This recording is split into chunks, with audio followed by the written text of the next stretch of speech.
What is up, guys? Welcome back to the channel. We've got a brand new car added to Motorfest with the Year 2 pass. It'll be available next week, but this is the Audi RSQ e-tron, and it's kind of good.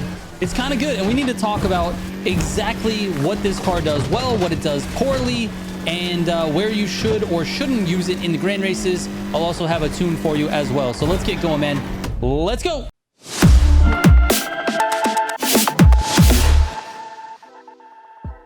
All right, as you can tell, I am just I'm going insane on this new playlist race. This is my favorite race that has been added to the game in a long time, probably my favorite ever. I'm not gonna lie. It makes me feel like I'm in the Crew 2 again. Plus, it's just beautiful on a sunset, so there you go. Anyways, I'm in the RSQ e-tron, and this thing is an absolute beast in certain situations. So I want to talk about what those situations are. And one of them is actually not doing what we're doing right now, which is bombing hills.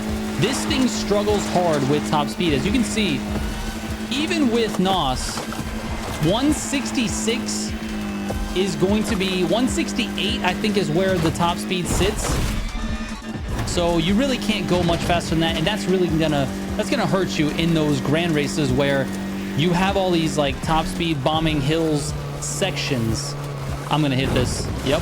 All right, we're going back this way. Anyways, it's definitely not the best for that scenario. However, it has extremely good acceleration, and if you want to use it in more tighter technical spots, it is definitely a lot better for that. This thing had some insane test times.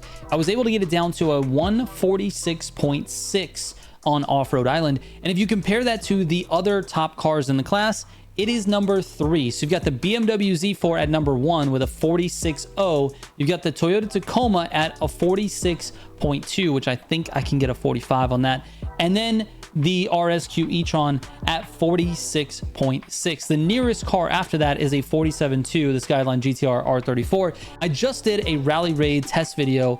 I'll link that in the description if you want to see it. But basically, these test times are current, they're accurate, and this thing is the 3rd overall in terms of test time. So it is viable in certain situations. Those situations include places where you need to accelerate a lot. Now, if you're going to use it in straight downhill or top speed scenarios where you're in slipstream, it's going to lose out almost every time to either a BMW Z4 or a Tacoma. It just doesn't have the top speed of either one of those cars, particularly the Tacoma. If you have 2 Tacomas in front of you and you're slipstreaming, they're just gonna lose you. That's just the way it is. It just doesn't have the top speed. That being said, it is such a cool looking car and is such a cool car to use in some of those more technical routes that I strongly recommend you give it a try if you have the money to buy it. The one thing that I think it bugs me about the car, though, is that it struggles for grip. So when you start to get in one of those technical situations, if you don't have walls to sort of wall bang off of and slow the car down and then accelerate again, and you're having to sort of drift a really tight corner, it struggles to gain grip again. It might just be because of the torque of the car as well. I'm not really sure, but the car just struggles for grip, whereas the 959 really doesn't struggle that much for grip. But this has incredible acceleration. Being that it's an electric car, it has unreal acceleration, and it makes up for that lack of grip. So in my opinion, it's probably very equal with the 959, but it needs to be driven in such a way that you understand that when you get into a tight corner, you're going to need NOS to get out of that tight corner, because that NOS really, really makes a big difference.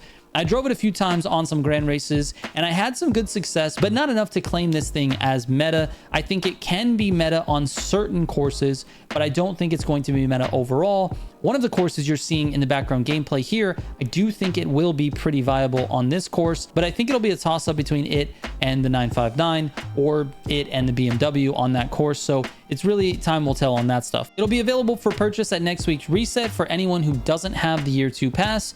If you do have the Year 2 pass, you have it already in your inventory, and you can maybe leave your comments of what you think about the car in the comments of this video. I'd like to hear what you guys think and what your experience has been. Have you taken it on grand races? Have you not? I'm just curious. But outside of that, let's talk about customization. It does have the option to go to the visual parts section, but it only has rims. And of course, I like the Audi rims, so we're going to leave those alone. As far as vanities go, you do have the option to put a bunch of different tires. There's 102 tires that I have that I can put on this car. You have 73 smokes that I personally have that you can do. There's no nitros I can't put any nitro on the car, which is kind of interesting. But I guess for an electric car like this, you don't really have an exhaust. Does it have an exhaust? It does have an exhaust. Why can't we put nitro on this? That's interesting. I don't like that at all. 89 underglows. You got the window tints, you got the horns, the audio signatures, and the rooftops. There's no rooftops. They will not allow rooftops on this car. And then you got the dashboard figures. Obviously, you can throw those on there. I'm curious, they're okay changing the audio signature so that it sounds not like an electric car? Like for example, this V8 modded muscle engine. Let's throw that on there real quick. They're okay this car sounding like this?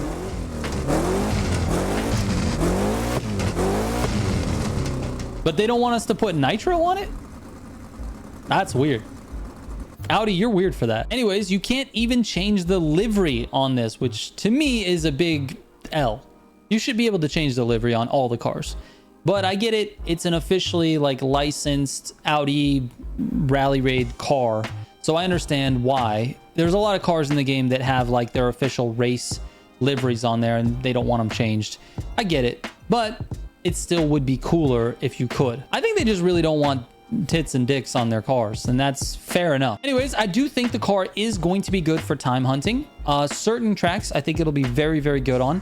The other tracks it'll be poor on, but this is going to turn into a specialist type car. It's going to be used for specific situations, and it basically falls in line with every other electric car that's in the game.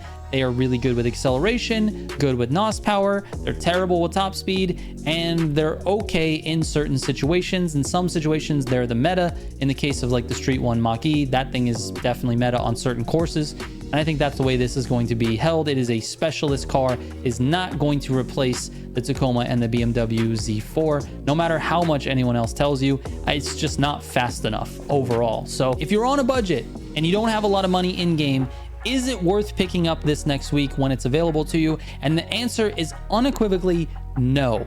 Do not buy this car if you haven't already purchased some of the other meta cars. If your goal is to compete in both summits and the grand races, I'm telling you here, it is not worth buying. Wait until you have a little bit of stash of money. Wait until you have all of the meta cars for the class that you're going to be using so you can compete.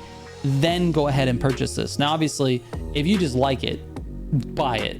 I'm not telling you not to buy it. I'm just saying, if you don't have the money and you still don't have the 911 in Street 1, maybe that's a better pick, because that car is going to help you compete in the grand races, and this one's really not even going to be viable on probably 80 to 90% of the courses. So that's kind of the way it is. Anyways, I will leave you with a tune and a few of the grand race clips that I've got. I'm just going to play just the Audi portion of these. We'll give you like 3 of them or so that you can watch so that you can see for yourself how this thing performs. I will catch you on the next one. Thank you so much for watching. Trigger out.